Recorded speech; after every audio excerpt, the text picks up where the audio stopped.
Bonsoir et bienvenue dans cette émission spéciale de la troisième saison de Culture 100 et Or. Aujourd'hui, une émission un peu particulière, intemporelle, qui, avec toute transparence, avec vous, chers auditeurs, a été enregistrée le 15 mars dernier, après la large victoire du Racing Club de Lens face à Clermont 4-0. Alors, intemporelle, pourquoi? Parce que cette émission abordera un thème qui a touché, qui touchera peut-être de plus en plus les 100 et Or, l'exposition médiatique du Racing depuis sa remontée, ses effets positifs comme négatifs sur les joueurs, les supporters et la fameuse culture de l'instant des réseaux sociaux qui condamnent le jour, les rois de la veille, le tout en un claquement de tweets. On en parlera dans la première partie de l'émission. À la pause, on jouera avec le quiz de CSO, évidemment, et en deuxième partie d'émission, nous évoquerons la communication du club lensois, son statut à assumer, peut-être, les critiques qui en découlent également, avec au final une question quasi philosophique, un adage bien connu. Pour vivre heureux, est-ce que Lens aurait pu vivre caché?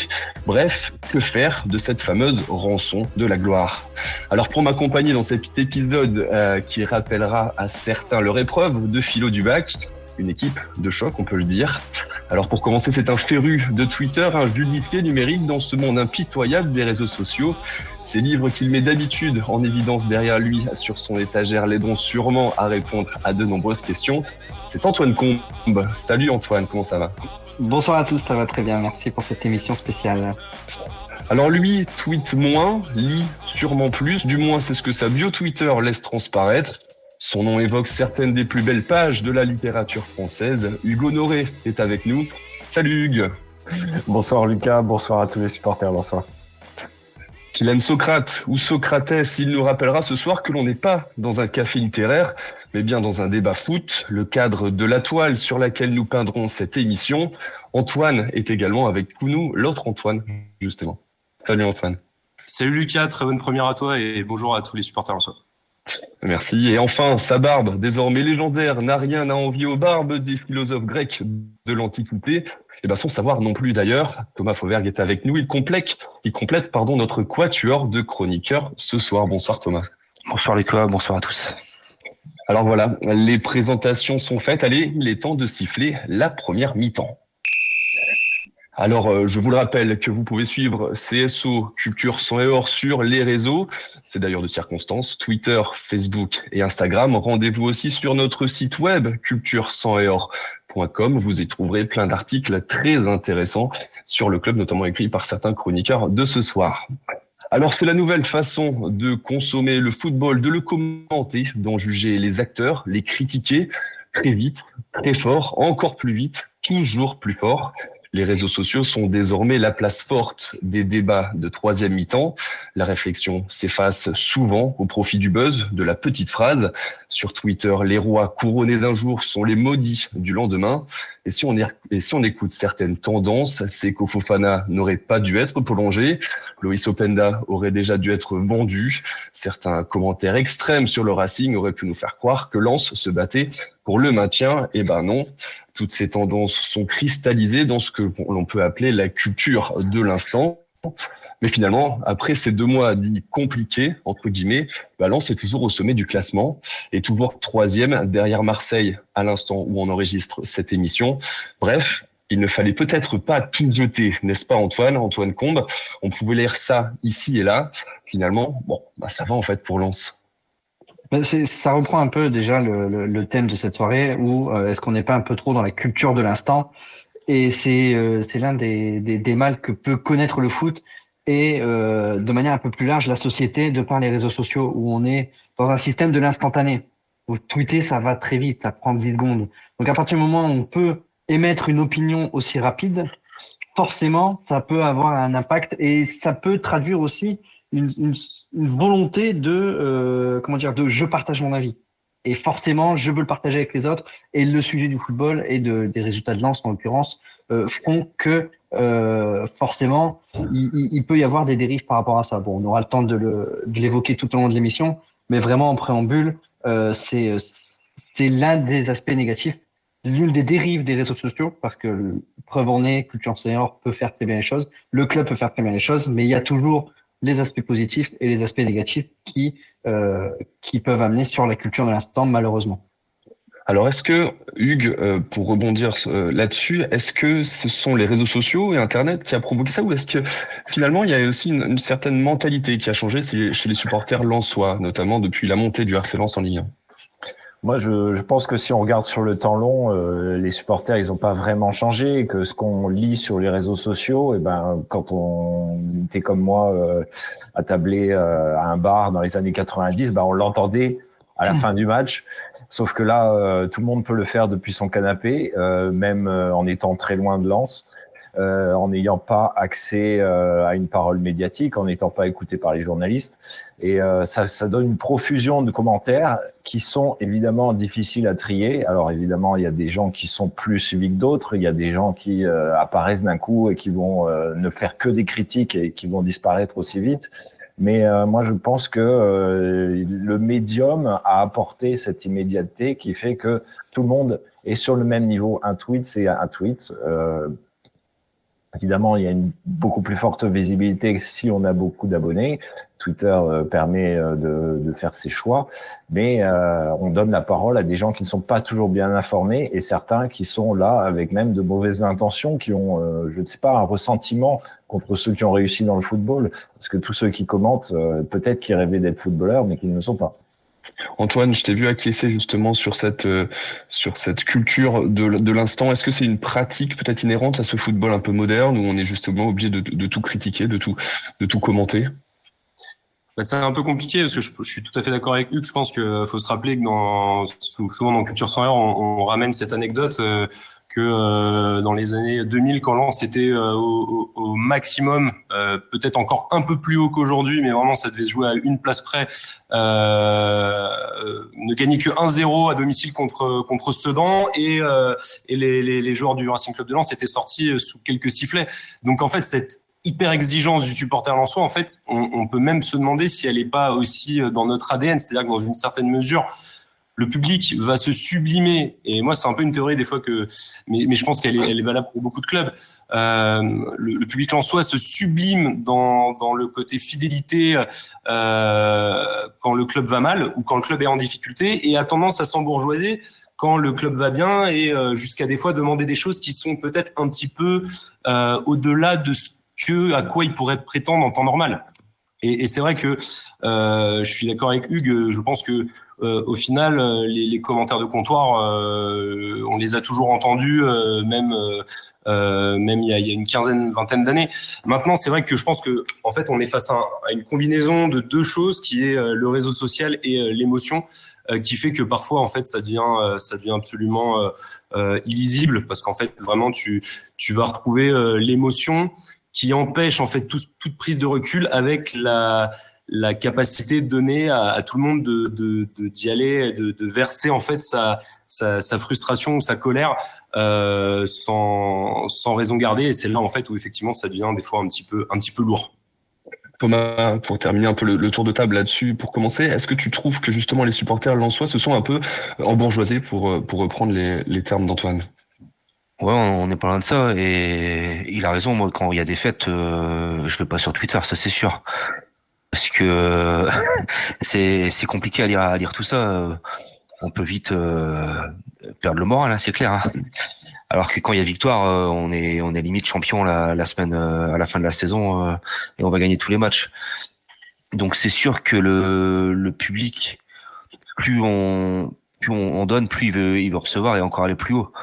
Donc forcément, là, on a du beau jeu depuis 2 ans et demi, 3 ans. On a touché l'Europe du doigt, on l'a loupé 2 saisons d'affilée. Donc forcément, là, on veut pas le toucher, on veut l'avoir l'année prochaine. Et on supporte plus le 0-0 ou le 1-0 à la mi-temps, ou même d'être mené à la mi-temps. Et c'est ce qu'on dit régulièrement sur CSO.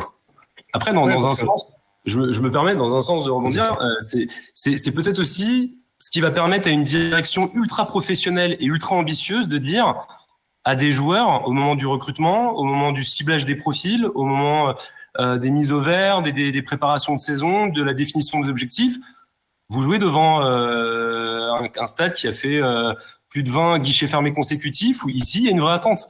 Et donc ici, en fait, on peut pas non plus un moment se tourner les pouces. Et peut-être qu'aussi il faut utiliser cette force qui parfois, cette exigence qui peut parfois paraître un petit peu exagérée, comme un moyen de fixer un nouveau standard d'exigence sur le moyen terme au sein du club. Vas-y Thomas, tu voulais réagir par rapport à Antoine? Non, c'est ça, et on a pleuré et chanté pendant des mois quand on était au fond du trou, quand on voulait des joueurs qui mouillent le maillot, ils le méritent. On les a maintenant, ces joueurs, qui se battent, qui se défoncent sur le terrain, même menés 2 ou 3-0. Et là-dessus, on pourra jamais leur en vouloir. Donc, on n'a pas le droit de lâcher en tant que supporter à Bollaert ou à l'extérieur. Et pour moi, de les siffler. Un match raté, ça arrivera toujours. Et on se fait le moins possible, mais ça arrivera toujours. Mais messieurs, au niveau comptable, quand on regarde cette période dite compliquée avec un Lens soi-disant dans une mauvaise passe, donc que je date plus ou moins donc au 1er février, donc la défaite face à Nice. Finalement, d'un point de vue comptable, Lens est toujours 3e, est toujours bien placé pour les places européennes. Finalement, le Monaco que l'on attendait en trombe ou le Nice également qu'on attendait en trombe, sont toujours derrière. Hugues, comment en fait on explique cette réaction en fait très très émotionnelle en fait des supporters lensois? Les supporters, ils ont envie de victoire tous les week-ends et ça, on peut le comprendre. Mais le problème, c'est que beaucoup d'entre eux ne connaissent pas à quel point c'est exigeant le haut niveau, à quel point c'est facile, en étant un peu fatigué, d'être en retard sur les ballons, de pas être attentif sur certaines actions. C'est une exigence folle qu'on ne peut pas mesurer en fait quand on fait pas ce métier. Et s'ils se rapportaient à leur propre métier où ils ont aussi des exigences, ils ont des responsabilités, peut-être qu'ils se diraient moi aussi il m'arrive certains jours d'être moins bon que d'autres. Sauf que on les voit comme des surhommes ces footballeurs. Ils sont un peu des staccanovistes qui s'entraînent énormément, qui font de la salle. Enfin, c'est ce que montre le club sur les réseaux sociaux. On voit des types qui bossent, quoi.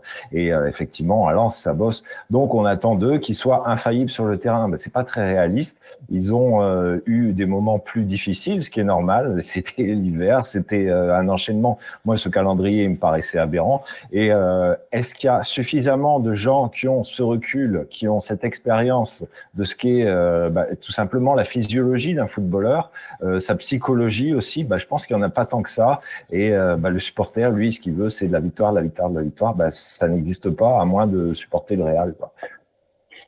Ouais, mais finalement, le supporter devrait-il pas également écouter, par exemple, l'entraîneur, Francaise, par exemple, très terre à terre, ou des Seko Fofana, des Brice Samba, également très terre à terre dans leurs propos, dans leurs conférences de presse. Et je reviens notamment sur Francaise, qui le dit quand même assez souvent, et qui l'a répété et répété. Est-ce que ces supporters-là ne devraient pas également, peut-être écouter leur entraîneur, l'entraîneur de leur équipe phare, Antoine Combe? Pour moi, je pense qu'il y a 2 points qu'il faut aborder. Déjà, par supporter, il y a tout type de supporters. Il y a vraiment ceux qui vont être acharnés, il y en a qui vont prendre un peu plus de recul, il y en a qui vont s'informer, etc. Donc, je pense déjà que de par cette disparité, ça fait qu'on a de toute façon toutes ces réactions qui sont un peu différentes. Après, surtout, c'est est-ce qu'ils prennent le temps de s'informer de tout ça? Parce que on rejoint un peu l'instant du réseau social où c'est très instantané, ça va très vite. Je vais très vite pour donner mon avis. Est-ce que je prends le temps de justement prendre le recul pour me faire un avis un peu plus construit que de tweeter directement à la mi-temps, à la fin du match? Est-ce que je vais regarder la conférence de presse? Est-ce que je vais lire des articles pour me forger un avis un peu plus contradictoire, un peu plus objectif, que plutôt juste retenir ce qui m'intéresse, la phrase un peu plus choc? Et pour moi, je trouve que c'est hyper important, et je parle rien que pour mon cas personnel, ma façon d'évoquer le club et les résultats, etc., au fil des années, elle a radicalement changé. Mais ça aussi, ça vient avec la façon dont on appréhende les choses. Et pour moi, je pense que c'est très caractéristique finalement du supporterisme dans le sport, que ce soit le football ou le sport en général. Il y a tellement le facteur émotionnel et le facteur subjectif et le lien qu'on a par rapport à ça, qui fait que dans ta réaction, tu vas forcément avoir des éléments qui vont faire que tu vas peut-être aller un peu trop loin. C'est peut-être pas ce que tu voulais dire, c'est peut-être mal formulé. Ah bah si j'avais eu connaissance de cette information, j'aurais peut-être pas pensé la chose comme ça. Et c'est en ça où je trouve que le club fait de plus en plus d'efforts pour avoir connu des périodes où au niveau de la communication c'était beaucoup plus serré, de justement de transparence entre guillemets, même si bon forcément dans un club de foot on peut pas tout savoir, mais au niveau des conférences de presse, au niveau des interviews qui sont données, tous ces éléments font que pour moi il y a un réel effort qui est fait par rapport à ça et c'est moi je le vois comme une main tendue envers les supporters pour dire ok vous êtes géniaux. Vous pouvez dire ce que vous voulez, mais en même temps, on vous donne aussi du contenu pour que vous compreniez un peu plus pourquoi on va prendre telle décision, pourquoi telle chose est faite de cette façon. Je pense là, le premier exemple qui vient en tête, c'est la prolongation de Fofana. Bon, avec un peu Strass, Payet, etc., grosse mise en scène. Mais finalement, après, on a eu l'explication par la suite dans des interviews de pourquoi c'était fait comme ça. Finalement, on voulait faire ça avec tout le public, tout le club, parce que ça nous tenait à cœur. Et si des gens ne s'intéressent pas à ce qui peut être dit de par ça, ils peuvent juste dire oh, ça à l'américaine, ça ne nous ressemble pas, etc. Alors que justement, finalement, la volonté, c'est finalement l'une des valeurs du club, justement, que ce soit très populaire, que ce soit partagé, que ce soit tous ensemble. Donc moi, C'est peut-être un peu objectif même, mais je vois ce que tu veux dire. Je pense que c'est pour ça qu'on en verra peut-être après, mais je trouve que la communication du RC1 c'est très bonne, c'est elle coche assez régulièrement, je trouve, des doubles objectifs. C'est-à-dire que il y a une bonne justification qui est tout à fait plausible et crédible auprès des supporters pour entre guillemets valider le côté populaire de Seko Fofana, mais en parallèle, il y avait forcément un objectif de buzz qui a été absolument réussi puisque tout le monde en a parlé. Bien sûr. Parler de ça un peu plus tard, mais des vidéos sur l'arbitrage où il y a une volonté de faire du buzz, de taper dans la fourmilière, tout en un peu jouer le côté très justement subjectif du supporter. Alors ça me permet justement en fait de faire une transition assez intéressante sur ce que vous venez de dire. Est-ce que justement, en fait, il n'y a pas une énorme différence entre cette bulle un peu numérique et ce qui se passe un peu dans la réalité, notamment avec la prolongation de Seko Fofana? Bah moi, je suis totalement d'accord.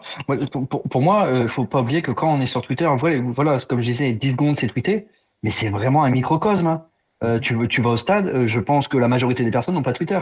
Donc c'est vraiment pour moi une bulle en fait, et on le voit sur tous les sujets de conversation.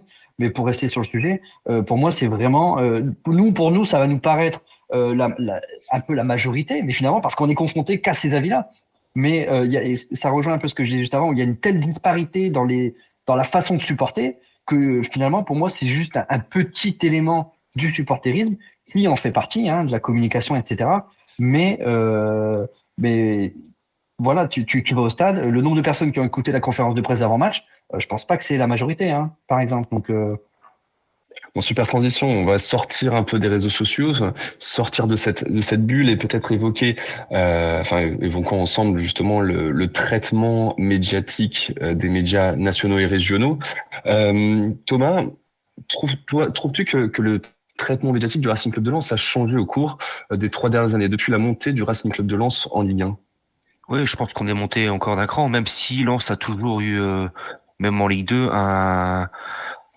un fort pouvoir médiatique. On n'a pas en Ligue 2, on n'a pas beaucoup joué le samedi, le vendredi soir, c'était toujours le samedi à 15h, le lundi soir. On était numéro 1 ou numéro 2 dans les choix des diffuseurs. Et quand on est monté en Ligue 1, le nombre de téléspectateurs a quand même fortement baissé pour beIN. Donc on a toujours eu cette attraction quand même, cette attractivité pardon. Et quand on est monté, la une le lendemain, je pense, c'est nous, c'est pas Lorient qui est premier. Exactement, et ça avait fait jaser parce que énormément de supporters l'orientés, et je me rappelle Messin ne comprenaient pas cette une de l'équipe, alors qu'en fait, les gens avaient juste oublié, entre guillemets, que Lens, désolé pour eux, mais c'est au-dessus de Lorient, et qu'effectivement, je me rappelle de cette anecdote. Tout à fait. Et après, je peux en parler, je sais pas si j'étais dedans, mais voilà, on est en Ligue 2, il y a un reportage de l'équipe 21 sur Lens. Et pas un club de Ligue 1, pas un autre club de Ligue 2, c'était Lens. Et ça a quand même pas trop mal marché. Hugues, c'est une bonne chose, ça, justement, que dès la montée justement du Racing en Ligue 1, les médias nationaux en fait se sont un peu tournés vers le Racing d'une certaine façon.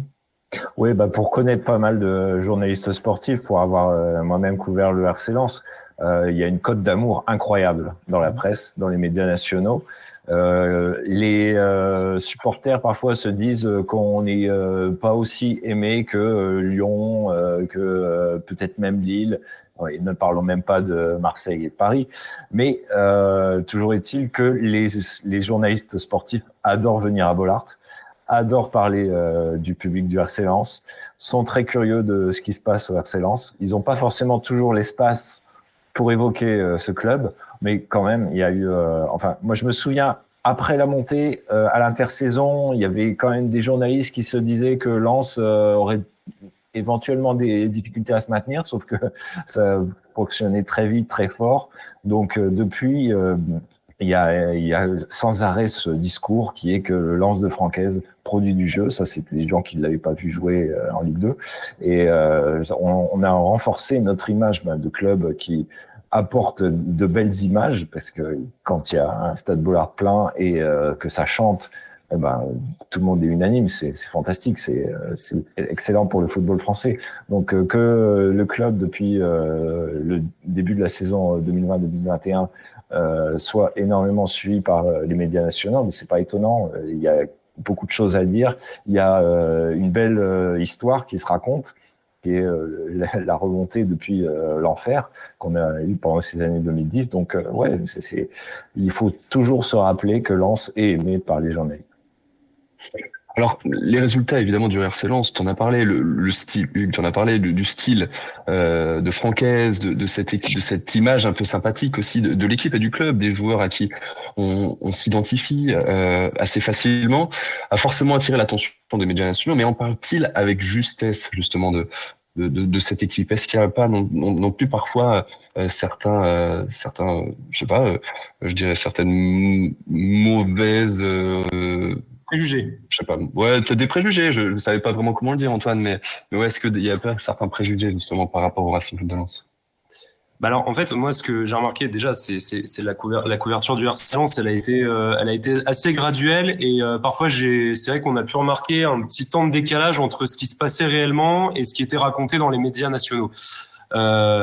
Je prends l'exemple par exemple de l'Afterfoot qui a peut-être à juste titre aussi parce qu'ils ont une grille RMC où voilà ils ont leur façon de aussi couvrir les clubs de Ligue 1. Je pense que eux ils ont une façon très élitiste, c'est-à-dire que la première saison on était en Ligue 1, en fait on était quasiment invisible. La deuxième saison on a commencé à l'être. La troisième saison on l'est beaucoup plus parce que je pense qu'ils sont dans une forme de on prend pas de risque avant d'affirmer quoi que ce soit, avant de dire que Lens est de retour dans on va dire le premier tiers ou le premier tiers du championnat. On va attendre de voir. Ça s'est passé. Je trouve qu'aujourd'hui on a quand même une exposition qui est assez régulièrement je trouve supérieure à celle de clubs comme Rennes. Je trouve de plus en plus, je trouve qu'on voit des doubles pages dans l'équipe sur le Racing Club de Lens quand Rennes est plus rétrograde. Ce qui démontre aussi que on s'installe sportivement. Donc, il y a des choses à dire d'un point de vue sportif sur les performances du RC Lens. Et comme, pour rejoindre ce que dit Hugues, il y a toujours en filigrane cette belle histoire du supporter lensois, de la ferveur, etc., qui des fois est un peu magnifiée, mais qui, l'un allant avec l'autre, en fait, c'est un super récit pour le foot français. C'est un super récit pour le foot français. C'est une nouvelle. C'est le foot français en fait retrouve un de ses beaux atouts entre guillemets, un RC Lens, un club populaire. José Fougourian avait parlé il y a quelques années du club des gens modestes. C'est le positionnement, je pense aujourd'hui du RC Lens. Et on n'a pas un gros palmarès, mais en fait notre palmarès à nous, c'est ce qu'on est en fait. Et ça nous suffit largement pour exister médiatiquement dans une Ligue 1 ou dans un foot français où, au final, d'un point de vue palmarès, on est des mains, quoi. L'un de vous veut réagir par rapport à ce que vient de dire Antoine, notamment sur le traitement d'un média comme d'une émission par exemple comme l'Afterfoot qui a beaucoup parlé du Racing Club de Lens, c'est vrai, et parfois trop vite, parfois trop fort, comme j'expliquais tout à l'heure. Moi, je suis un peu d'accord sur ce qu'il dit. Je suis même totalement d'accord. Moi, ce qui me dérange, c'est le besoin d'avoir un avis sur tout, de la part de certaines émissions, sans citer bien évidemment, mais dans le sens où ils ont les droits sur la Ligue 1 et donc ils ont forcément un avis sur tout. plutôt que de se le réserver, de se donner un peu de temps pour étudier le sujet, non, il faut l'équipe du moment, c'est Lens, on parle de Lens, on dit tout et n'importe quoi. Et moi, je préfère limite qu'ils prennent le temps, et c'est là où je rejoins Antoine, où il y a un petit, par moment, des décalages de temporalité sur, ils parlent de ça alors qu'il faudrait parler de ça, et quand il fallait parler de ça, ils en ont pas parlé, etc. Et ou alors des fois, on tombe un peu trop dans la simplicité. Bon, il faut parler de Lens, mais on sait pas trop quoi dire, donc on va dire des banalités footballistiques. Je pensais notamment quand on a eu, quand on a connu un peu notre petit coup de pompe, par quoi ça s'explique? Oh, ils sont fatigués physiquement. Et ça, moi, ça m'énerve. Ça m'énerve parce que c'est totalement faux. Et après, c'est aussi l'idée que les gens vont avoir. À la télé, ils le disent. Lens est fatigué, ils ont forcément les données, ils ont analysé les choses et tout, alors que pas forcément. Et Franck Hez l'expliquait très bien en conférence de presse, c'est que au niveau des datas, on est dans les équipes qui courent le plus, on est l'équipe qui fait le plus de courses à haute intensité, etc. Donc, et c'est toujours finalement, on rejoint. Moi, c'est toujours cette idée que j'ai sur ce sujet, c'est prendre le temps de s'informer, de se construire son idée plutôt que de vouloir donner son avis tout de suite. Et quitte à avoir un avis biaisé. Après, c'est aussi le jeu de la télé, hein. Ils sont en direct, etc. On va leur poser une question. Bon, ça peut faire un peu délicat de dire je ne sais pas. Mais moi, je préfère quelqu'un qui me dise je ne sais pas, je te réponds dans une semaine à tête reposée, que de me donner un avis tout de suite qui est finalement décalé de la réalité. Donc c'est un peu le problème, quoi. Sans vouloir être méchant, je ne suis pas sûr que les gens qui interviennent dans ces émissions, ils regardent vraiment tous les matchs. Mais de toute façon, c'est pas possible. C'est le problème des généralistes, en fait. Ben oui, voilà, c'est ça. Et tu peux pas demander à un mec de regarder 10 matchs sur un week-end, sachant que déjà que t'en as 4 qui jouent en même temps. Donc, c'est pas ce qu'on leur demande. Mais moi, je préfère qu'ils prennent le temps de s'informer sur les sujets plutôt que de nous sortir des banalités qui, en plus, les 3 quarts du temps sont fausses. Et c'est ça qui est un peu dommage. Thomas, peut-être un avis là-dessus sur ce que vient de dire Antoine. Non, on est d'accord. Quand tu écoutes certaines émissions, vaut mieux passer et faut mieux se réserver le lundi soir pour écouter Culture Sang et Or où il y a toujours un avis précis et réfléchi. Donc Thomas, après les matchs, ne va ni sur Twitter et n'écoute rien et ferme tout. Seulement quand on gagne. Donc oui, exact. Donc pour revenir dans ce que vous disiez, c'est vrai que vous pensez qu'il y a une différence, par exemple, entre le traitement d'un Monaco, d'un Nice, d'un Lille, d'un Lens, notamment en fait vis-à-vis des médias nationaux. Antoine, par exemple. Aujourd'hui, non, parce que je pense qu'aujourd'hui on est traité à juste titre. Hein. J'ai pas l'impression qu'on soit mis de côté, qu'on soit ignoré. Enfin, de toute façon, on peut pas l'être. Ça fait quasiment maintenant 8 mois qu'on est sur le podium ou pas loin d'être sur le podium. Donc non, aujourd'hui, par la force des choses, on s'est imposé. Et après, j'attendais pas non plus des médias qui, dès la première saison, il y a quand même eu un traitement médiatique sur le côté lance la surprise. Lance la deuxième saison, quelle surprise, il confirme.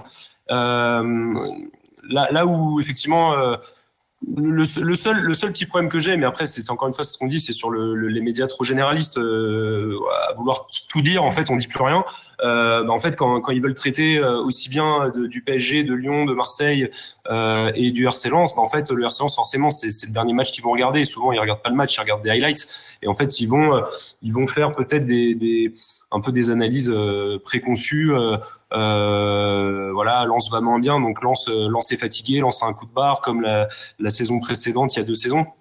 Et c'est vrai que des fois, je me rappelle quand les résultats commençaient à aller moins bien et que le jeu était un peu moins fluide, on entendait toujours des fois un peu des raccourcis comme ça par les commentateurs qui disaient que Lens était une équipe qui mettait beaucoup d'intensité, beaucoup de pressing, etc. Et c'était surtout le cas l'année dernière. Et je trouve que voilà, c'est des fois un petit peu le traitement médiatique qui veut ça, qui fait que on n'est pas toujours dans l'analyse ultra précise du Racing Club de Lens. Mais Vas-y Antoine. Juste, et c'est là où moi, je trouve c'est l'une des différences flagrantes qu'on peut voir au niveau de la presse, c'est la presse nationale et régionale, où le traitement que va apporter notamment, parce que bon c'est le numéro 1 dans la région, la Voix du Nord et la Voix des Sports sur le traitement du Racing Club de Lens par rapport aux médias nationaux, elle est flagrante. Mais ça rejoint ce que je disais tout à l'heure, c'est parce qu'ils prennent un peu plus de temps. Notamment, au niveau de la Voix des Sports, ça va être un hebdomadaire. Donc, ils vont avoir toute la semaine pour traiter le sujet. Mais après, c'est aussi chronique. on n'y peut rien. Le national va traiter plus au quotidien, donc a moins le temps qu'un régional qui aura un peu plus de temps. Donc c'est aussi un peu contradictoire, pas contradictoire, mais ça s'explique aussi. Mais c'est pour ça que il peut y avoir aussi cette différence de traitement, mais toujours s'informer, ça démarre de chacun finalement. La voix de la sagesse, Antoine Combe. C'est sur ces belles paroles d'ailleurs que je vais siffler la première mi-temps de cette émission spéciale. On va faire une petite pause dans cette émission avec un petit quiz. Qui a dit quoi? Justement, on parlait des petites phrases dans cette réflexion autour de la communication et notamment la phrase un peu piquante, un peu punchline. On va voir si vous avez bien reçu, si vous avez bien suivi, pardon, ou entendu, justement les petites punchlines des acteurs du foot depuis la montée du Racing en Ligue 1. Donc, vous connaissez le principe, ça va être un quiz de rapidité. 5 personnes sont à retrouver. La première équipe à 3 points remporte le quiz. Et pour un beau match, il faut 2 belles équipes. On va faire simple, les 2 Antoine ensemble. Thomas avec Hugues. Je pense que tout le monde connaît les règles. Hein. Vous êtes des habitués de Culture Sang et Or. Et est-ce que vous êtes prêts, d'ailleurs? Bien sûr. Bon. Alors n'oubliez pas aussi de dire votre nom avant de répondre hein, pour éviter la cacophonie parce que je vous connais quand même, je vous écoute et je vous vois souvent. Alors, qui a dit en février 2021, Lens est le tube de la saison, tout le monde les voit européens. Eh ouais. Alors ce n'est pas un coach lensois, c'est un coach, c'est un entraîneur de Ligue 1. Antoine? Vas-y. Comboré? Non. Antoine? Vas-y. Pascal Duprat? Non. Hugues. Vas-y. Christophe Galtier. Non. Oh, les techniques, ça. Ouais, j'aurais peut-être dû la donner en dernier. C'est la première Ça commence fort. Ça commence fort. Vas-y, Thomas. Bruno Genesio? Non. Mais c'est bien, vous faites tous les coachs. On va retomber dessus, là. Attends, le RC Lens, c'est le tube de l'année, ils vont finir européen. C'est la première saison. Ouais, alors, C'était une conférence d'avant-match. alors, je vais vous donner un indice, mais vous allez le trouver très rapidement. C'est l'ancien coach d'une équipe que l'on va bientôt jouer. Ah, Stéphane Moulin. Ouais, c'est bien Stéphane Moulin qui avait dit ça le 27 février 2021. Un point pour les Antoine. Donc, Avec 2 ans d'écart, il aura peut-être raison. Hein. ouais, effectivement. C'est pas le seul en tout cas à nous avoir vu européens. Allez, un plus simple. Qui a dit le 2 janvier 2023, c'est tout récent, cela ressemble à ce qu'on sentait en 1998. Hugues. Vas-y, Hugues. Gervais Martel. Non. Ah, je pensais que vous l'aurez trouvé plus rapidement celui-là. C'est un ancien du Racing, évidemment. Hein. Thomas? Vas-y, Thomas. Eric Sicora? Non, c'est pas Eric Sicora. C'est un ancien défenseur également. Antoine? Vas-y, Antoine. Ah, j'ai un doute entre 2. Wallem? Vas-y. Non. Antoine? Vas-y, Antoine. Lachor? C'est exactement Johan Lachor, 2 points pour les Antoine. Il avait dit ça, ouais, c'est tout récent, c'était en janvier dernier, messieurs. On va faire encore plus simple. Pareil, c'était en janvier 2023. Je ne suis pas trop les médias, mais si on pouvait nous laisser tranquille un peu, ça ferait du bien. Qui a dit ça? Hugues. Antoine? Vas-y, Hugues. Francaise. Mais non, c'est pas Francaise. Antoine? Ouais, non, j'allais dire Francaise. Arnaud Pouille? Non, c'est pas Arnaud Pouille. Mais c'est totalement dans la logique de cette émission. Hein. Je ne suis pas trop les médias, mais si on pouvait nous laisser tranquille un petit peu, ça ferait du bien. Antoine? Vas-y, Antoine. Je crois que c'est un joueur. C'est un joueur, exactement. C'est pas le cas? Non. Antoine, ça doit être Seko Fofana? C'est quoi, ouais. 3 points pour les Antoine. Bon, c'est fini, mais je veux quand même. C'est une victoire, ouais. De coupe à l'extérieur sur un terrain de N2, de R2 à l'arrache. À noter quand même qu'il y a eu 3 questions et Open Dame, ils sont triplés plus rapidement quand même. Hein. Ah bah ça c'est le cas de le dire. J'avais encore Brice Samba qui a dit on a mal habitué les gens à gagner les matchs, qui est totalement dans le thème de cette émission. Bah alors continuons la deuxième mi-temps. Sifflons le début de cette deuxième mi-temps. Alors on a évoqué évidemment le côté peut-être passif du Racing Club de Lens dans le traitement médiatique, les réseaux sociaux. Évoquons désormais dans cette deuxième période la gestion du club, le côté peut-être plus actif. Que doit faire le club dans cette guerre de la communication, si guerre il y a? Alors le Racing Club de Lens a été justement très bon sur les réseaux sociaux, notamment sur les annonces de transfert, sur la prolongation de Seko Fofana, on l'a évoqué tout à l'heure, sur les formats courts également proposés par le club. Donc le club s'expose avec succès peut-être. Et est-ce un passage obligé pour évoluer? S'exposer est-il un passage obligé pour évoluer? Messieurs, qui veut commencer avec cette phrase? Ouais, mais je veux bien commencer. Oui, c'est indispensable. Il y a une attente. Les gens qui sont abonnés maintenant même à TikTok, il y a un compte TikTok, c'est incroyable. Ils veulent du contenu dessus. Ils veulent des photos tous les jours sur Instagram. Ils veulent des petites histoires sur Facebook.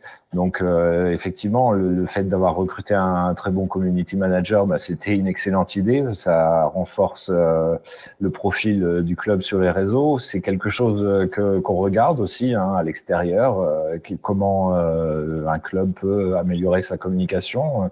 Et Lens, c'est à mon avis plutôt en pointe, avec une identité visuelle qui est intéressante, qui est assez moderne, tout en reprenant des éléments rétro de l'image minière, etc. Moi, je trouve que Lens fait ça très bien. Après, il y a un contexte très favorable, évidemment. C'est facile de produire des contenus sympas quand on gagne.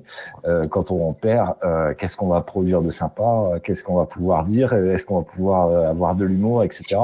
C'est quand même beaucoup plus difficile. Donc, profitons de cette vague assez favorable sportivement pour apprécier tout ce qui nous fait sourire au quotidien. Quelqu'un veut réagir à ce que vient de dire Hugues sur justement cette vision très positiviste de la chose? Après, moi, c'est plus pour développer sur la question, est-ce que c'est une nécessité pour évoluer? Pour moi, c'est indispensable parce qu'on est dans l'ère du 2.0. Donc, à partir du moment où c'est quelque chose qui est devenu indispensable dans la vie de tout le monde, je pense que tu es obligé d'être omniprésent avec modération.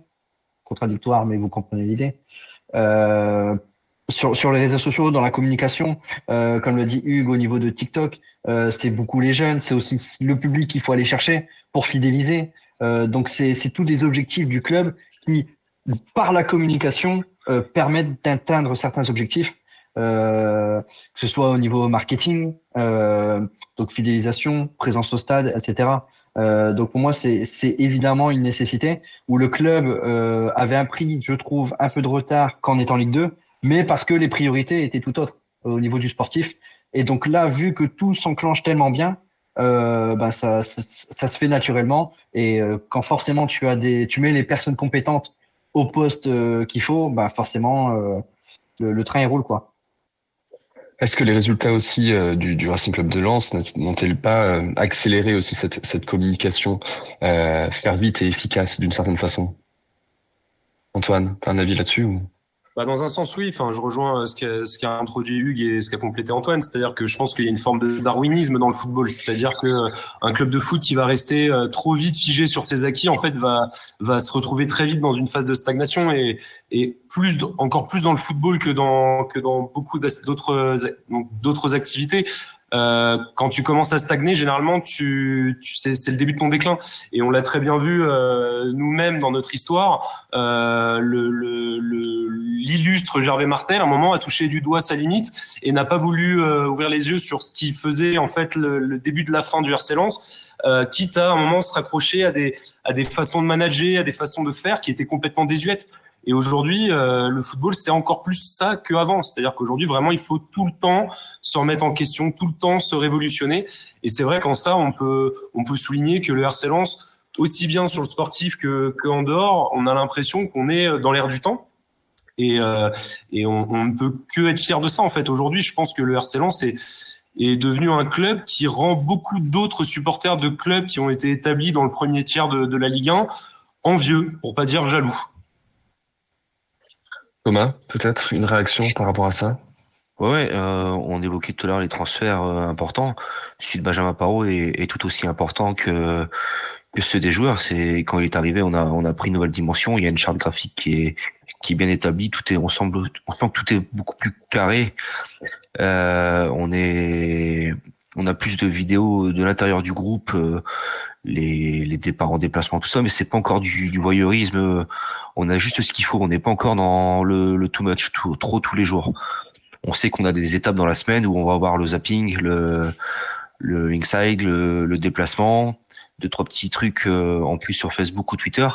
Et on a un contenu un peu différent sur TikTok et Instagram où on reprend les réels, où on va être un peu plus dans le chambrage, dans ces vidéos à la mode TikTok avec un peu de musique alors si on prend un exemple où on voit Medina et Sotoka courir après un Nantais. On a Danso qui joue avec Jonathan David après le derby. On a le crochet d'Openda sur Marquinhos. Tous ces petits formats courts sont ultra intéressants et attirent la jeunesse. Mais sans pour autant oublier tous les anciens supporters qui sont un peu sur les réseaux, mais sans pour autant être sur les réseaux des jeunes. En fait, t'as un vrai pouvoir d'attraction, c'est-à-dire que comme le disait, je sais plus qui l'a dit en introduction de cette réponse, c'est que en fait, c'est là aussi où tu gagnes des supporters et au fait tu fidélises des jeunes fans, etc. Il faut voir aussi quels sont les grands concurrents du RC Lens dans le nord de la France. T'as Lille, forcément, en tant que voisin, t'as le PSG, parce que le PSG aujourd'hui est présent sur tout le territoire, et l'OM, qui est lui aussi historiquement présent sur tout le territoire. Et en fait, le RC Lens aujourd'hui je pense, à cette ambition, et je pense qu'ils sont plutôt bons là-dedans, c'est que ils arrivent à rendre le club cool auprès d'une jeunesse de la région. Donc en fait, il y a une forme on met beaucoup en valeur certains symboles qui font l'identité historique, quitte à des fois un peu, je trouve, l'exagérer, mais c'est plutôt bien fait. La lampe de mineur, etc. Parce qu'il faut quand même rappeler que le club a été créé par la bourgeoisie de Lens. Donc en fait, mais on a cette identité qu'on cherche toujours à véhiculer avec ce côté cool justement des réseaux sociaux, parce qu'en fait, il y a quelque chose à faire, de devenir ce grand club du Nord pour pouvoir lutter contre ces trois grands concurrents que sont Lille, Marseille et le PSG. Mais s'exposer, est-ce que c'est pas non plus s'exposer à la critique très rapide d'une certaine façon? Ouais, Thomas, oui. L'exemple intéressant qu'on a vu, c'était cette vidéo sur la VAR après Brest-Lens.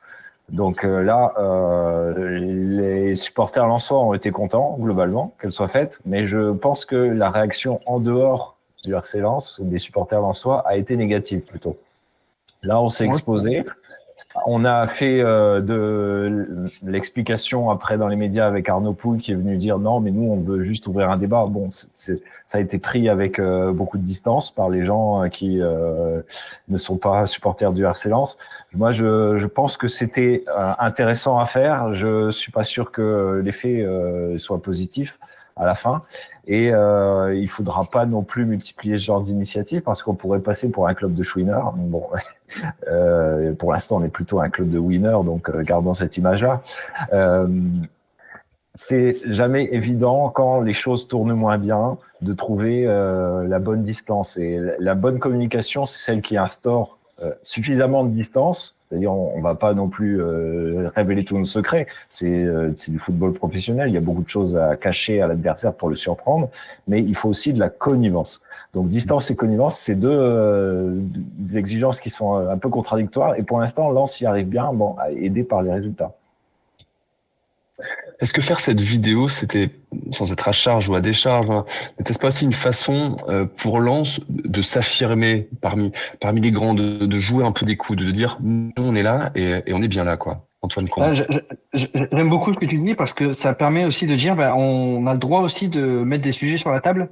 Et c'est ce que disait, je crois, Francaise dans la conférence qui a suivi la conférence d'avant-match du match d'après, où il disait ça nous touche nous, mais ça touche tout le monde. Mais on est quand même assez légitime pour venir mettre le sujet sur la table. Bon, après, il y a la forme. Moi, je trouve que la forme est très bonne parce que justement, c'est dans l'air du temps et ça a fait parler et c'était le but de faire parler. Et je suis totalement d'accord avec comment tu as amené la chose. Où pour moi, oui, c'est aussi pour dire, on est lance, on est revenu et on a aussi des choses à dire. Et même si, là, c'est nous qui sommes concernés, mais il y a un vrai sujet. Et s'il faut que ce soit nous qui l'amenions, c'est nous qui allons l'amener. Il n'y a aucun souci sur ça. Tout en étant humble, parce qu'on n'oublie pas que on sait rester à notre place, mais c'est pas pour autant que le club n'a pas un rôle à jouer pour essayer de faire bouger les choses, parce que c'est avant tout ce qu'il a essayé de faire. Thomas, peut-être une réaction sur cette vidéo, en fait, qui est quand même une grosse partie de la communication de ces dernières semaines, justement, du côté de Lens. Beaucoup de personnes ont parlé. Certains même sur les réseaux sociaux, en fait, la renvoient déjà, en fait, à la moindre petite faute au visage du Racing Club de Lens, quoi. C'est exactement ce que j'allais dire. Elle a été publiée, elle a été expliquée, elle a été assumée, mais derrière, forcément, à la moindre occasion, on allait avoir le retour de bâton. On l'a sur le dernier match à Clermont où Sotokov fait une bonne grosse faute qui mérite au moins un jaune, et Yori Rouge, je pense qu'on n'aurait pas pu crier au scandale, et forcément à Clermont ça nous la renvoie dans la figure, et c'était à se douter qu'à la moindre occasion on allait choper ces retours. Mais après c'est assumé, ça a été expliqué, et voilà, on s'est exposé, mais on savait qu'on allait à quoi s'attendre derrière, et on est resté droit dans nos bottes. Mais moi, ça me dérange pas, parce que et limite, j'ai envie de dire, tant mieux que les gens s'en servent contre nous, et encore contre nous entre guillemets, parce que pour moi, je le prends pas mal dans le sens où, c'est bien la preuve que, pour aller sur le fond du sujet, il y a un problème en France avec la vidéo, avec l'utilisation, et donc que le club, au moment où il l'a fait, a eu raison de le faire, parce que preuve en est que même quand c'est contre nous, il y a aussi un sujet. Et forcément, le club va pas faire de lui-même une compilation sur les erreurs d'arbitrage dont il a profité.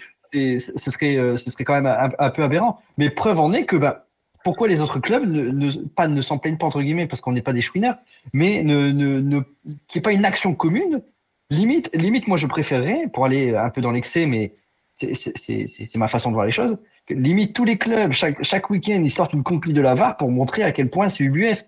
Et s'il faut passer par là, malheureusement, on passera par là. Mais preuve en est que le club a eu raison de faire ça, parce qu'il y a un réel sujet. Et la façon dont ça a été amené, c'est très bien, parce que la preuve, ça permet de revenir tous les week-ends. Et est-ce que c'est pas aussi l'idée qu'a eu le club de dire, il y a un sujet permanent, et il serait peut-être bien de le mettre sur la table. Et la preuve, maintenant, tout le monde le met sur la table tous les week-ends. Et moi, je trouve ça excellent. Mais au final, est-ce que ça fait bouger les choses, Antoine ? Oui, ça a fait bouger les choses. Alors, c'est vrai que cette vidéo, de ce qu'on a compris par les explications qui ont été apportées, la prise de décision a été un peu impulsive, puisque je crois que l'idée est venue dans l'avion du retour. Donc, il y a une forme d'impulsivité, moi, que j'ai notée, en fait, parce que c'est vrai que elle m'a surprise. Et c'est vrai qu'au début, quand j'ai vu la vidéo, j'étais pas super chaud, en fait. Ça m'a pas vraiment mis à l'aise.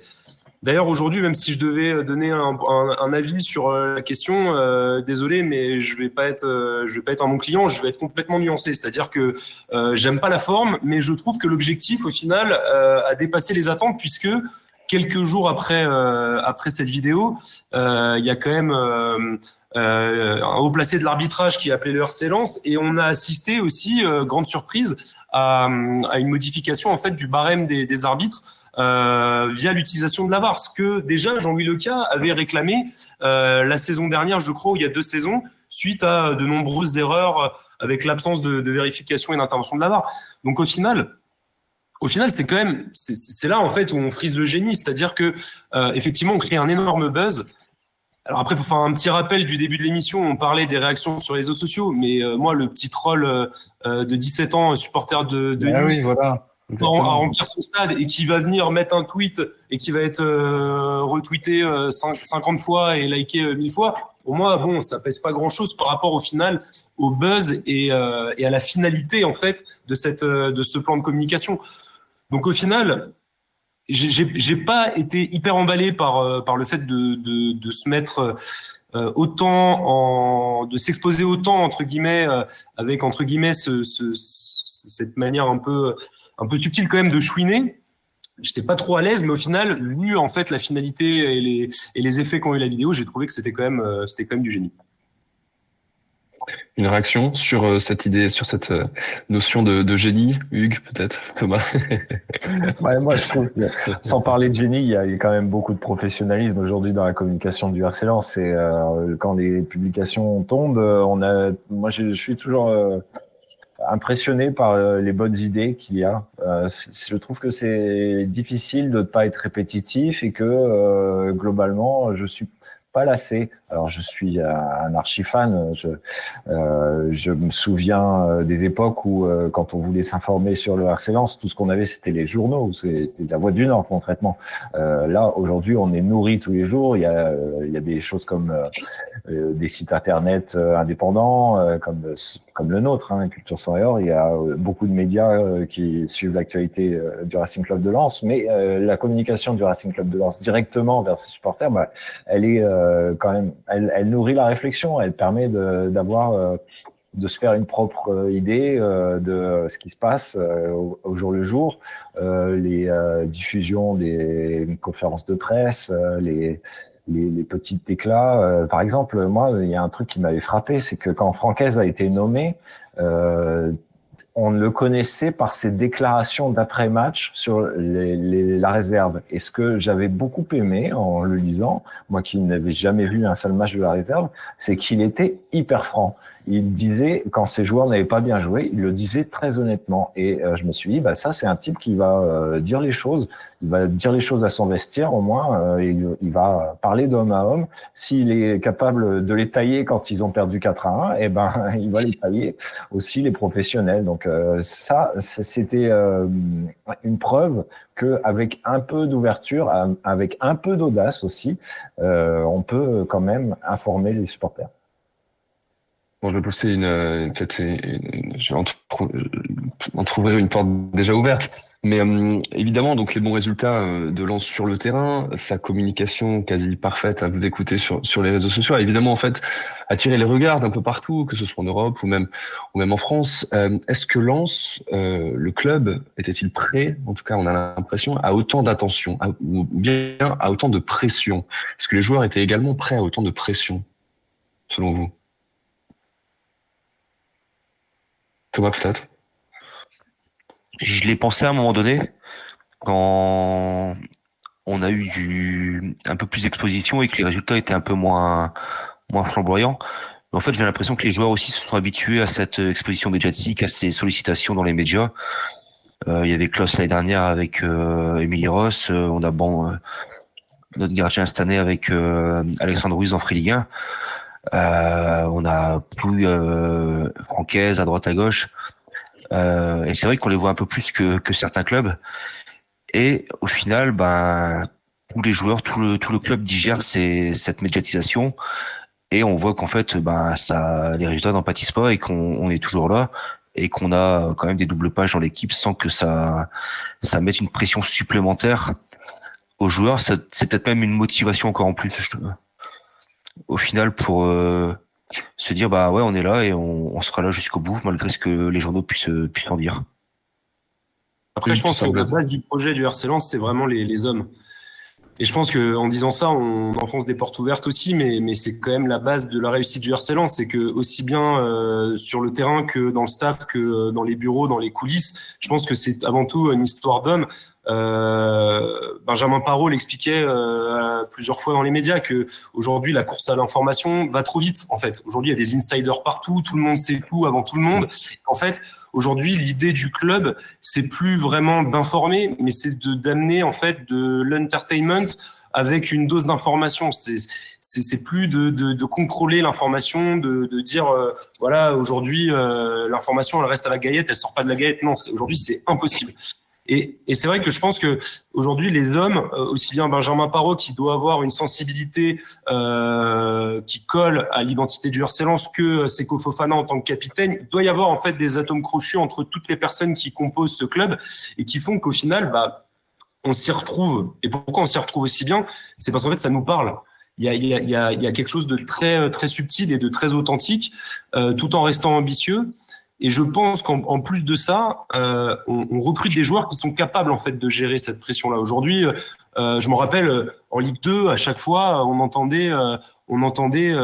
jamais entendu le joueur le dire, mais on entendait, oui, peut-être c'était des raccourcis également, mais que la pression de Bollaert inhibait les joueurs. Et récemment, on a entendu, je crois que c'était Jonathan Grady qui disait, mais attendez. Moi, j'étais là en Ligue 2, mais j'ai jamais compris pourquoi est-ce qu'on disait que le public de Bollaert inhibait. Alors peut-être que lui, ça ne l'inhibait pas, mais peut-être que d'autres, oui. Mais aujourd'hui, tu as l'impression qu'un Facundo Medina, le mec, il a joué à Talleres de Cordoba, c'est un club, c'est une ville énorme dans l'intérieur de l'Argentine. Le stade, il fait 60 000 places, le stade Mario Kempes, c'est des ambiances, en fait. Pour lui, Bollaert, on va rester à notre place, quoi. Ça, c'est une ambiance très festive, très populaire, mais c'est pas à Facundo Medina que ça va impressionner. Tout comme un Seko Fofana, tout comme aujourd'hui un Joe Grady, comme un Sotoka, comme un Buxa qui est international. Aujourd'hui, on a des joueurs, je pense, qui arrivent à complètement siloter en fait ce qui se passe sur le terrain, du soutien et de l'engouement populaire qu'il y a autour dans les tribunes, et qui justement aujourd'hui sont c'est un peu un cercle vertueux au final, qui a attiré des joueurs qui savent en fait utiliser l'attente pour obtenir des résultats. Est-ce que Lens n'a pas un nouveau statut aussi qu'il faut peut-être assumer justement pour l'instant sur le podium de Ligue 1, peut-être dans le top 5? Est-ce qu'il y a un nouveau statut en tout cas autour du Racing Club de Lens qui s'est forgé un peu en 3 ans et que maintenant Lens doit plus ou moins assumer? Antoine Combe. Bah, clairement, de toute façon, de par les résultats, tu es devenu un club attendu. Et moi, il y a eu un déclic où ça s'est passé en termes de jeu, c'est quand Rennes est venu à Bollaert et que finalement Rennes s'est totalement adapté à Lens, alors que Rennes était un club qui avait pour ambition européenne et Lens avait pour ambition déjà la pérennisation du club. Donc à partir de là, tu sens qu'il y a dans le regard des autres, donc pour élargir et revenir au sujet, dans le regard des médias et du monde du football, des observateurs du football, tu sens que de par les résultats, et de toute façon, c'est la plus grande vérité du football, c'est le terrain qui dicte tout le reste. Donc à partir du moment où ça se passe bien sur le terrain, forcément, tu vas monter en grade, entre guillemets, et le regard que les gens vont avoir sur toi va être différent, tu vas être plus attendu, il va y avoir plus d'exigences, et donc tout ça, ça va entraîner une machine avec plein de rouages qui vont faire que il va y avoir telle ou telle réaction, tel ou tel traitement médiatique, etc. Et si tu continues à très bien travailler comme c'est le cas, et que tu te retrouves européen, eh ben, tu vas encore passer un cap dans le traitement. Parce que là, on va parler de toi le week-end, mais on va aussi parler de toi la semaine. Tu vas être en couverture tous les 2-3 jours. Tu vas avoir des émissions sur toi tous les 2-3 jours où on va parler de toi. On va avoir des avant-matchs, puis tu vas avoir le match, tu vas avoir les après-matchs, etc. Et donc tout ça, c'est aussi quelque chose à gérer pour un club, pour un environnement, mais aussi pour les supporters. On n'a plus l'habitude de jouer en Coupe d'Europe. Donc pour moi, c'est évident que plus ça se passe bien et plus il va y avoir un changement de regard sur toi et un changement de traitement. Mais le club a tellement très bien géré le passage Ligue 2, Ligue 1. Ligue 1, on joue le maintien. Ligue 1, finalement, on joue pas si mal que ça. Et finalement, on joue pas si mal que ça à prétendant européen et à favori pour une place européenne. Donc, sur ça, par contre, j'ai aucune inquiétude sur la capacité du club et la capacité des joueurs à pouvoir gérer ça. Et après, de toute façon, ça fait partie de leur métier, de toute façon. Quand tu es footballeur, tu rêves d'être dans cette position. Donc, je pense que pour eux, c'est que du kiff. Et puis après, ils ont aussi des personnes qui les conseillent sur leur façon de communiquer, etc. Donc, à partir de là, moi, j'ai pas d'inquiétude sur ça. Changer de statut, c'est important, moi je trouve, vis-à-vis des journalistes évidemment, parce que c'est de l'exposition, c'est super, les gens écrivent du bien sur nous, mais c'est extrêmement important auprès des joueurs qui ne jouent pas à Lens et qui pourraient envisager d'y venir. Et là où on a franchi un grand pas, par exemple, c'est quand Jonathan Klaus a été sélectionné en équipe de France. Là, évidemment, si un joueur qui joue dans ce club qui était assez bien classé peut accéder à ce qui est l'une des meilleures sélections mondiales, ça fait venir Loïs Openda qui se dit oui, en jouant à Lens, je vais pouvoir continuer à prétendre à une place de titulaire en équipe de Belgique qui est très bien classée aussi classement FIFA. Ça permet d'avoir un Brice Samba qui se dit moi je voudrais plus d'exposition parce que avec Nottingham j'ai fait une super saison mais j'ai pas l'impression d'être reconnu à ma juste valeur.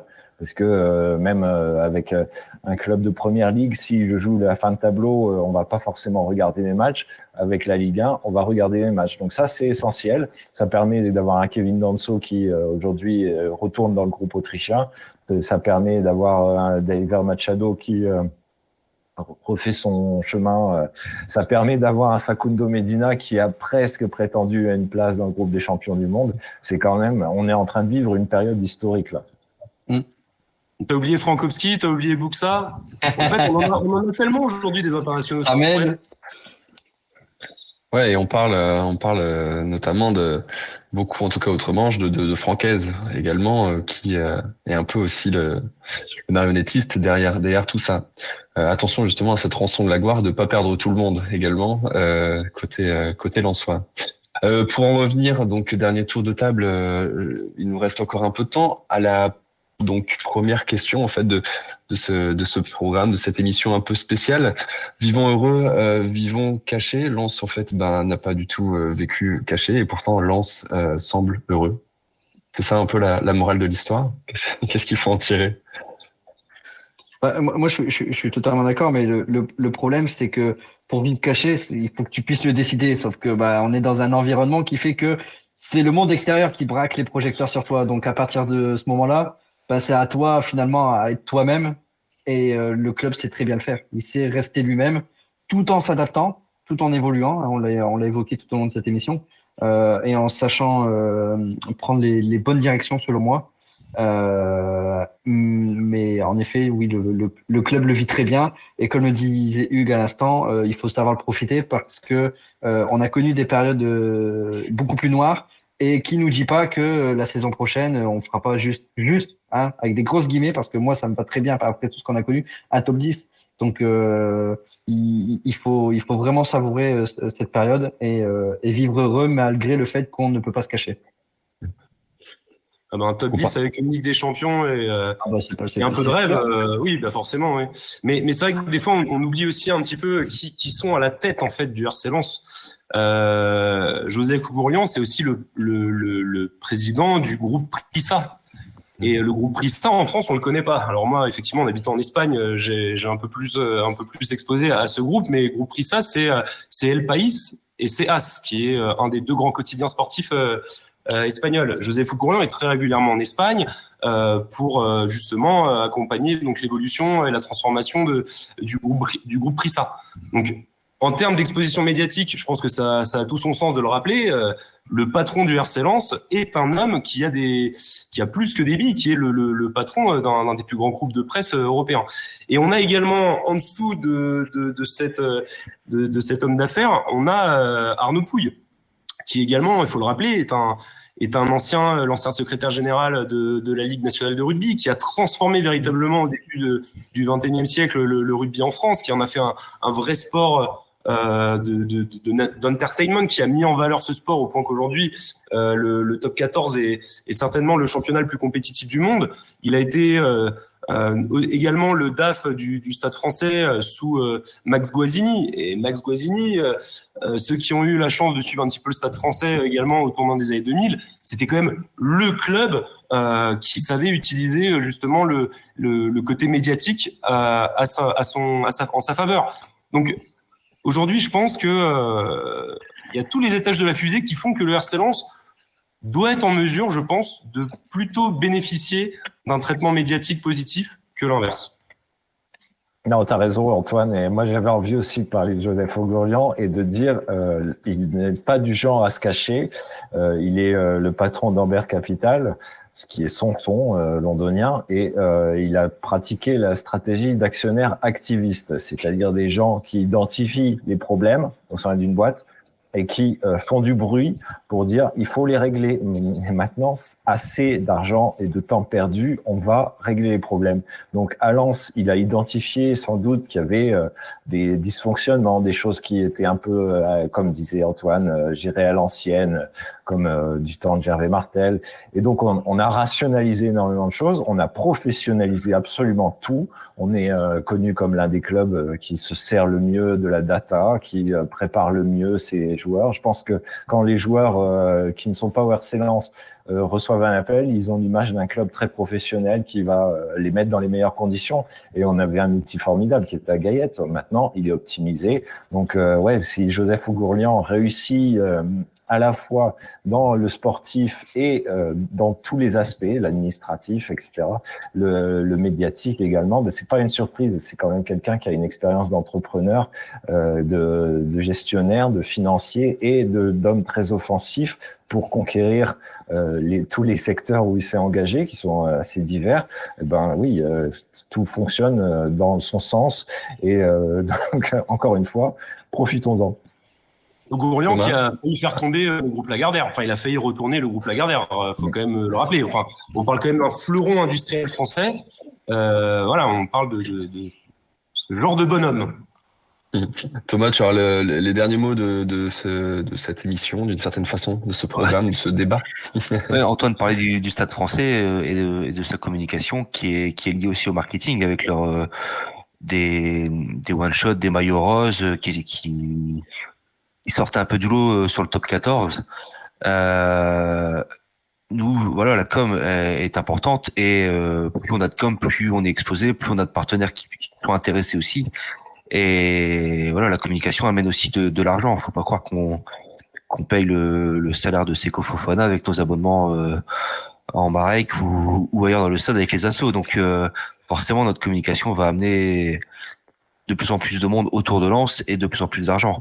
Même si on veut rester un club populaire et sympathique, si on veut aller beaucoup plus haut, va falloir avoir les reins solides derrière. Lens, en tout cas, ouais, sur ces 3 dernières années, a grandi vite et bien, d'une certaine façon. Bah, écoutez, c'est sur ces belles paroles, messieurs, qu'on va déjà siffler en fait la fin de cette émission spéciale. Merci à tous, ce fut un plaisir, ce fut ma première et ce fut un plaisir. Vous avez été excellents comme d'habitude. Merci Robin, Baptiste à la technique, sans qui cette émission n'aurait pu être faite ce soir. Merci à tous de nous avoir suivis. J'espère que ces débats vous auront plu. Ils continueront évidemment tout au long de la saison, voire plus. On se retrouve évidemment lundi pour l'épisode hebdomadaire, cette fois-ci de Culture Sang et Or. Et d'ici là, prenez soin de vous et surtout des autres, évidemment. Ciao, salut messieurs.